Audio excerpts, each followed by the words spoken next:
কথা ছোটকাকে বলে আর কিছুক্ষণ পরেই পূর্বা চলে আসবে। আর ওখানে ওর কাছে সমস্ত বৈদ্যুতিক যন্ত্রপাতি রয়েছে, যার সাহায্যে আমরা লোকেশন ট্র্যাক করতে পারবো পাচক মশাইয়ের। এদিকে জানাবের একজন সাগরেদ ওই বাড়িতে আসে, এসে তার ভাবিকে জিজ্ঞেস করে যে আজ তারা খুব জমিয়ে খাবে, জানাব আসবে বাড়িতে। ভাবি খুব খুশি হয়ে যায় আর বলে হ্যাঁ, অনেকদিন বাদে জানাব খেতে চেয়েছেন আর আমাদের বাড়িতে মেহমান এসেছে। সেই সাগরেদরা বলে মেহমান, কিন্তু কারা এসেছে? এরপর সে নিজের মুখ ঢেকে ওপরে যায়।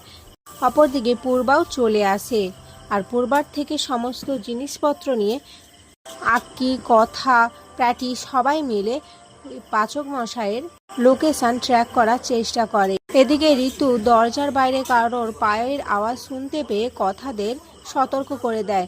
এরপর দরজাটা খুলে দিলে সেই সাগরেদরা মুখ ঢাকা অবস্থায় ওখানে আসে। ছোটকা বলে তারা এখানে কিছুদিনের জন্য ঘর ভাড়া নিয়েছে। এদিকে সাগরেদরা যখন আসে তখন কথা খেয়াল করে যে তাদের স্যাটেলাইট ফোনটা টেবিলের ওপরে রয়েছে। কথা জুনিকে ইঙ্গিত করতে থাকে, ইশারা করতে থাকে বারেবার। জুনি প্রথমে বুঝতে না পারলেও পরে সেটাকে আড়াল করে থাকে। এদিকে সাগরেদরা ওখান থেকে চলে যাওয়ার পর কথা বলে এভাবে হবে না, আমাদের আরও সতর্ক থাকতে হবে। এখনই যদি ওই লোকটা দেখে নিত এই স্যাটেলাইট ফোনটা, তাহলে অনেক সর্বনাশ হয়ে যেত, আমরা আমাদের কাজে কিছুতেই সফল হতাম না। আক্কি বলে কিন্তু কথা, আমরা তো এখনো লোকেশন ট্র্যাক করতে পারিনি, কি করব এখন আমরা? কথা বলে আচ্ছা অঙ্কিতদা, যে লোকটা এসেছে ওই লোকটাকে তোমাদের চেনা চেনা মনে হয়েছে না? অঙ্কিত বলে না তো কথা, আমার কোনো চেনা মনে হয়নি। কথা বলে কি জানি, আমার একটু চেনা চেনা মনে হয়েছিল, কোথাও যেন দেখেছি হয়তো। এরপর আক্কি বলে কিন্তু কথা এখন এসব বাদ দাও, আমাদের এখন যে করে হোক বিগ ব্রোর লোকেশন ট্র্যাক করতে হবে, কিন্তু আমরা সেটা তো পাচ্ছি না, কানেকশান দুর্বল, সমস্ত কিছুই আমরা ঘেঁটে যাচ্ছে। কথা বলে দাঁড়া অঙ্কিতদা, একটা মাত্র উপায় পেয়েছি আমি, আমরা যদি তার দিয়ে কানেকশানটাকে ঠিক করতে পারি।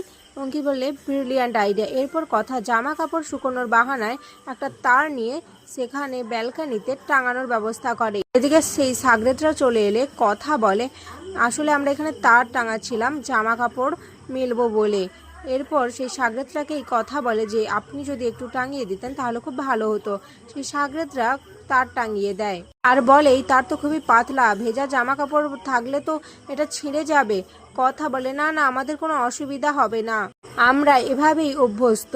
অপরদিকে অগ্নি কথার কথা ভাবতে থাকে, বলে না না, কিছুতেই কথাকে এখানে আসতে দেওয়া যাবে না, ওরা টেরোরিস্ট, ওরা কথাকে ছাড়বে না, মেরে ফেলবে, আর যেটা আমি জীবন থাকতেও হতে দিতে পারি না।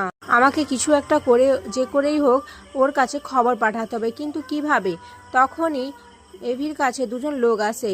এভি সেই দুজন লোককে মারতে থাকে, তারাও এভিকে মারতে থাকে, আর সেই মারার বয়সে তাদের একজনের থেকে ফোনটা এভির কাছে পড়ে যায়। এরপর সেই লোক দুজন ওখান থেকে চলে গেলে এভি সেই ফোনটা তুলে কথার সাথে যোগাযোগ করার চেষ্টা করে, কিন্তু ফোনটা চার্জ শেষ হয়ে যায়। অগ্নি ভাবতে থাকে কিভাবে ফোনটাকে চার্জে দেবে আর কথাকে জানাতে পারবে। অপরদিকে কথা প্রতিজ্ঞা করেছে যেভাবেই হোক পাচক মশাইকে নিয়ে তবেই তার দেশে ফিরবে। আর এখানেই আজকের পর্ব শেষ হয়ে যায়।